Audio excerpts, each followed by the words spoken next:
I think that the consistency with internal and external visibility is what really matters. How Mm. you treat your employees, the things that you do for your employees, the way employees feel like they can come to work, it translates to your external brand reputation, your customer base, your client base, especially if your internal employees are customer facing. Welcome to the Visibility Strategies for Women Entrepreneurs podcast, where we empower female business owners to step boldly into the spotlight and claim the recognition they deserve. I'm your host, Tori Barker. I'm passionate about helping women like you transform your visibility into tangible business success. Each week on this show, we'll dive deep into game-changing strategies, share inspiring success stories from women who've mastered their visibility, and offer practical, actionable advice you can implement immediately.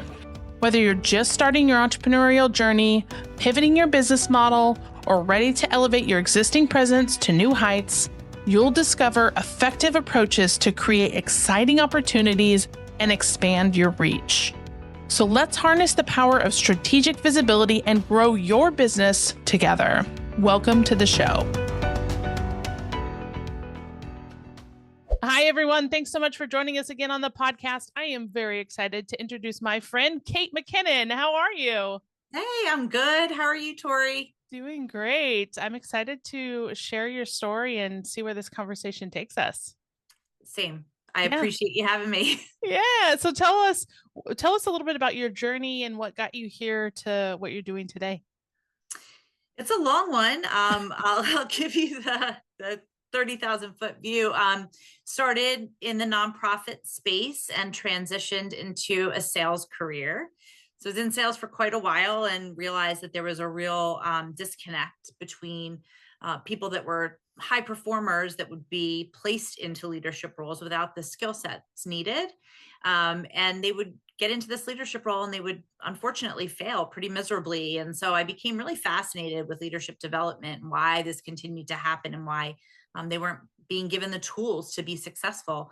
And so I went back to school, got my master's in leadership development, and found that most of the jobs that aligned with the things that I loved were in the HR world.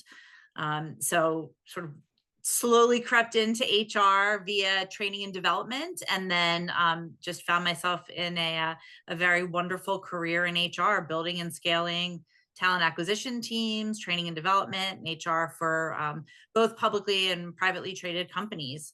And then I left corporate at the end of last year, most recently in the sports industry, and started my own business in January. That's awesome. I always love to hear the kind of journey story of, where you started, how you've changed and evolved, and all these passions and purposes that come together to now put together this business that you have that you're just so passionate about. So I love those stories.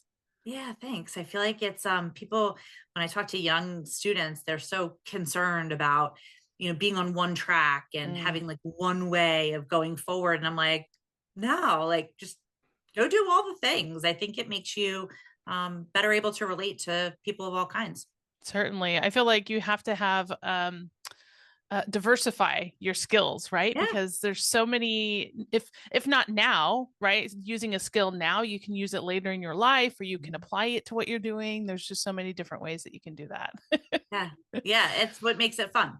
Yeah. So let's talk a little bit about the tie between visibility and leadership. And I always talk about the two types of visibility. There's an internal and an external visibility.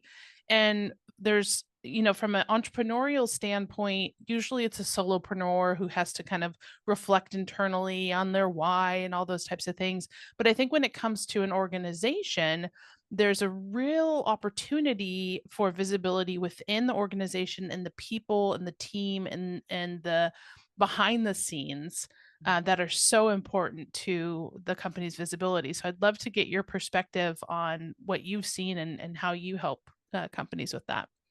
Yeah, I mean it's a great topic, and I think it's so relevant now, especially with social media. I mean, everybody knows it's everywhere, and so I think that the consistency with internal and external visibility is what really matters. How Mm, you treat your employees, the things that you do for your employees, the way employees feel like they can come to work, it translates to your external brand reputation, your customer base, your client base, especially if your internal employees are customer facing. yeah.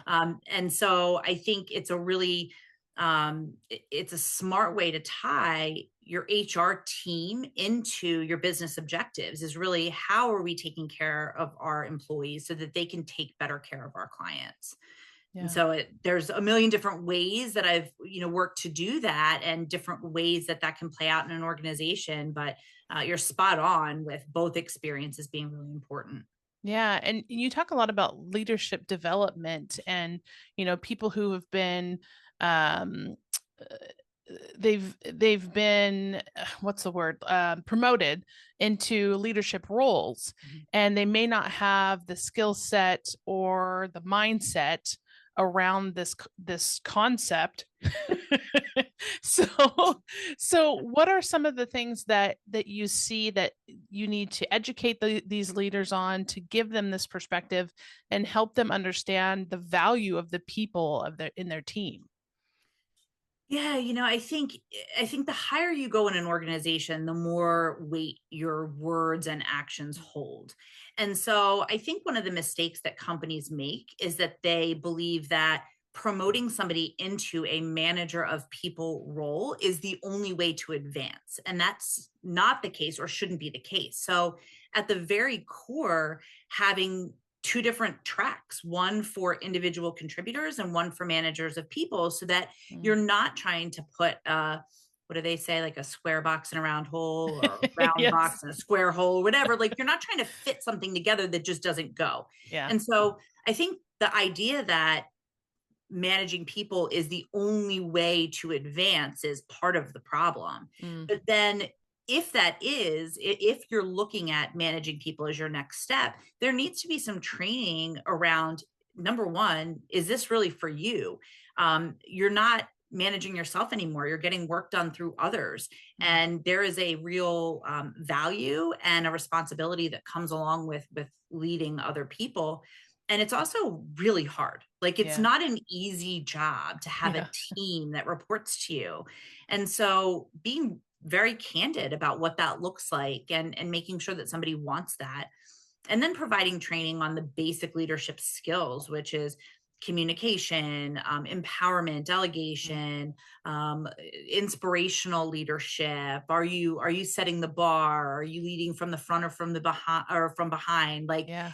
there's so many pieces, giving and receiving feedback, and there's so many pieces to leadership, that giving somebody a little bit of a taste of what it's going to look like, a little bit of training and development pre, you know Role. obtaining this Yeah. leadership position, if I could find my words, I think is just to everybody's benefit. It's Yeah. harder to correct the behavior than it is to proactively help somebody learn the behavior. Yeah, absolutely. I feel like in my experience in the corporate space, obviously there were several different leadership styles, right? Mhm. And, dating myself, 20, 30 years ago, I'm with you.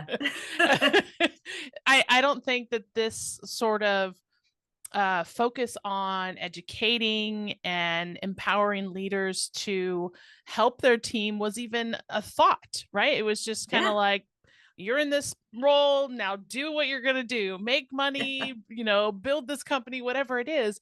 But I love that the direction that we're in now, and I think we've learned lessons from, the past 20 years, that has shaped the way that we're doing things now. So it's so important to talk about it, to see it, and even thinking about how our generations have changed, right? The employees that are in these spaces are, they have different perceptions of growth and leadership and all of these things. So, even as a leader, you have to now adapt to the different generations and in Yeah. varied generations within your organization too. So those are always things that, as a leader, it's kind of like, aiming at a moving target. It And is. It's always evolving. yeah. Mhm. So how would you say, from an entrepreneurial standpoint, this leadership development applies? Because as an entrepreneur, you may not have a big team, but there's still an element of leadership involved. So I'd love your perspective on how this applies to the entrepreneur space.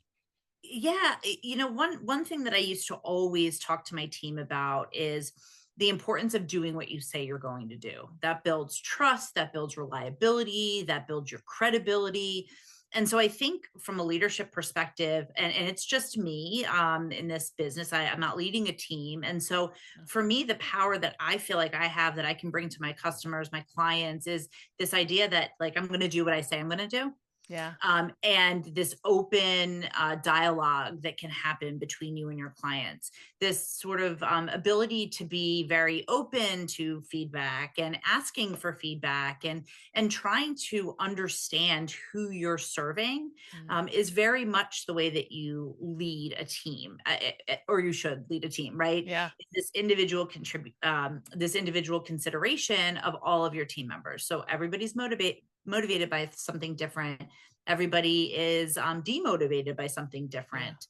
And so, really looking at every client, every coaching opportunity, every customer, every team member, and making sure that you're tailoring your approach to the people that you're working with. And Yeah. so, that's kind of how I have carried my leadership development into the solopreneur space. It's really around doing what I say I'm going to do. Yeah. So key. Yeah. So very important. Yes. And apologizing if I don't, like, True. if I miss something, when you're by yourself, not that I would ever say, like, oh, well, they didn't do it, right? Like, it's Yeah. never a blame game. It's the accountability piece that really carries over to solopreneurship, because it's only you. So if there's a Yeah. mistake that's made, you have to own it and say, listen, like, I messed that up and I'm really sorry. And this is how I'm going to make it right. Yeah. And especially when you're new, you make mistakes. It Yeah. happens. You're human. Everybody does. Yeah. Yeah. Just how you Well, handle it. yeah. What about like key first hires, right? So we talked about like the organization that's already established with a team, and then there's entrepreneurs who are solopreneurs and maybe need to grow to build a team. Have Mhm. you seen, is there a key strategic first hire, or what do you commonly see when you're in that space? I don't tend to work too much with organizations with one or two people. But I think that it depends on the direction that the business is headed. So I think that there's like, what is the right now goal? Is it to get your business off the ground? Is it to obtain the first client? Like, what does that look like? What does that look like 3 months from now, 6 months, 9 months, 1 year, 2 years, 5 years? And then building out a staffing model that will help you obtain and grow, if that's your plan. I Yeah. think a lot of organizations will start with a financial Mm, person, just to make sure that they have things done correctly, and they're not getting in trouble. Usually I'm seeing the HR function around higher 20, yeah. 30. They're realizing now we need some dedicated focus on the people piece of the business. And Hmm. again, it's industry dependent. Not every industry, is growing quickly right now. Some are trying to stay lean and mean. And then I would say, at some point you're going to experience people related challenges. And that's when you start to need to focus on that people piece of the business. Yeah. Mhm. What about, I think building trust is a huge thing in either facet of business. What are some of the biggest ways that you've seen leaders building trust within their organization? And I think everybody's a little bit different, but the ones that I've seen build trust very successfully just do what they say they're going to do. They lean a little bit more into that leadership vulnerability space, which I think is so critically important. Yeah. And it takes learning to do that. I was not somebody that could do that very effectively earlier in my leadership journey. But I recognized pretty quickly that being vulnerable and sharing more about yourself actually allows other people on your team to do the same thing. And Yeah. so I think the most successful leaders I've seen lean into vulnerability. They do what they say they're going to do. They have a high standard of behavior, moral behavior, actual behavior that guides what they do. So the team knows pretty immediately what will and won't be acceptable as a member of the team. Yeah. Very similar to sports teams, right? That are Yeah. successful, that have good coaching staff. It's really recognizing everybody's strengths, really helping them develop their strengths, working together collaboratively as a team, and having a team that feels heard. I think Yeah. that goes a long way. Absolutely. And I love the sports analogy because it is, for you and I, we were talking about sports and business and all of the relation there. There's so much that applies from a sports perspective when you're a leader in a company or on a team or all of those things. So, yeah. Yeah. Yeah. And the ones that are really, really good, really successful, they're also really good and really successful in the locker room. It's not Yeah. just on the field. It's not just at performance time. It's all the time. Absolutely.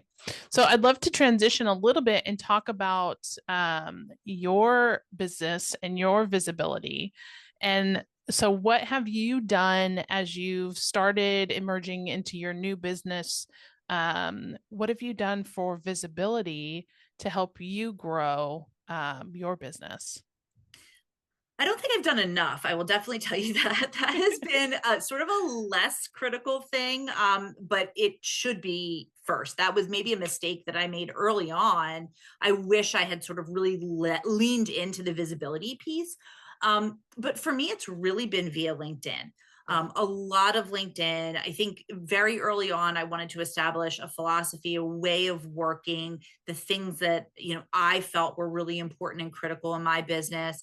And then crafting that, building that out, learning how to build a website, how to get people to go to your website, a LinkedIn business page. I'm an old school marketer, so I like do drops. Like I drop like business cards at local businesses. Like I really like to lean into my prior sales experience, and Yeah. try to do things a little bit outside of the box. So I've done a lot of that, and I've done a lot of things pro bono too, going to career fairs and talking to students, making sure that I take probably 40 to 50 calls a week, Yeah. one-on-one, where I'm just having conversations about what do people do and how can I help. And um, it's been very natural for me. It hasn't been as intentional as maybe it could have been. Yeah. So 2026, I'm going to try to be a little bit more intentional with the visibility piece, but Well, one of the things that you didn't mention, but I know that you do, is networking, right? yes. And really utilizing your community or your past career, connections to help you in this new venture because there's something to be said for the know like and trust factor, right? There's people who you've worked with who know you, who can refer you, and I think that's a huge thing that a lot of us maybe discount as a visibility piece because it's such an integral part of what we do. And I know you do that and you're part of organizations and all of that stuff, so you are doing amazing at your visibility. Well, thank you. You're right. I didn't even thank you for pointing that out. I didn't Yeah. even consider really just the networking. And I enjoy it.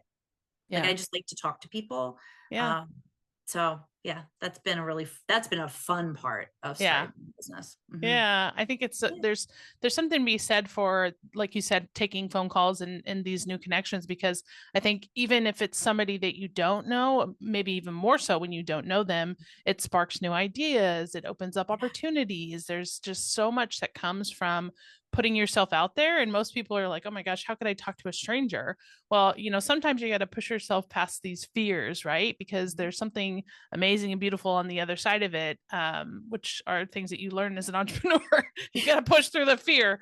But Yes. because there's so much that can come from these, blind calls or, opportunities that you have to consider. So, Yeah, I love yeah, that. It's awesome. so true. I think the sparking ideas piece is so critical. I Yeah. mean, the amount of times that I'll get on a call and somebody, it just happened with you and I. You're like, I Yeah. have this idea, and I'm like, oh, there's people I know that can help. Or Yeah. like, I'll get on the phone with someone and they'll say, oh, I know somebody that I should introduce you to. Right. And so that is the way that I think this sort of, it's organic connections, but Yeah. it is a strategy too, to really just be as open as possible to Yeah. anything that comes your way. Yeah. I think some of the most fun things, the most creative things come when you just don't expect it to. And Yeah. so I think being open to that is something that I'm very fortunate that I just naturally have. But I think everybody can be a little bit more open, especially when it comes to using LinkedIn. Yeah. Um, that's one of the biggest things I hear from new grads. Like, Mm. I can't connect with somebody I don't know, and I'm like, those are who you have to connect with. Those are the Exactly who people. you, yeah. Yeah, Well, and I think one of the other things to mention, especially in the entrepreneur space, is not being afraid to connect with quote unquote competitors of yours, because yeah, I think there is this kind of barrier that people think, oh my gosh, I'm not going to talk to somebody who does exactly what I do, but in fact, those are, I mean, there's so much business to go around. So it's not like there's a competitor, and even if you do the exact same thing, personalities are different, the way that you approach it, the different, people resonate with different people. And I had an experience just yesterday where I was talking to another woman who had a marketing company, almost the exact same background, almost the exact same services, a same client base. And we had an amazing conversation and we sparked some new ideas for each other. We're like, we should do this once a month. So it's like you yes. have to think outside the box, especially when you're an entrepreneur, to do things a little bit differently, and it's going to benefit you in the long run. So just a Yeah, little tidbit for the so true. listeners out there. It's such a good call out. This abundance mindset, right? Mm, That there's plenty to go around. There yeah. really is. And when you're doing your own thing, you also lose some of that peer group that you Yeah. have when you're in corporate. And Yep. so I have found that talking to people that do similar things, talking to people that do the same thing, it makes both of us stronger because we can both sort of prop each other up, like Yeah. rising tides lift all boats kind of a thought process. So Yeah. I love that. Yeah. Well, Kate, thank you so much for sharing all your insight and knowledge and expertise. And I'd love for you to share how people can get in touch with you. Yeah, well, as we talked about with my marketing and visibility, I don't yet have an Instagram page, but that is coming. So right now, just Kate McKinnon, hrsolutions.com, and anybody can connect with me on LinkedIn. I'm the less famous Kate McKinnon, so I'm easier to find. Well, thank you so much for being a guest. It's been a pleasure chatting with you. You too. Thank you so much.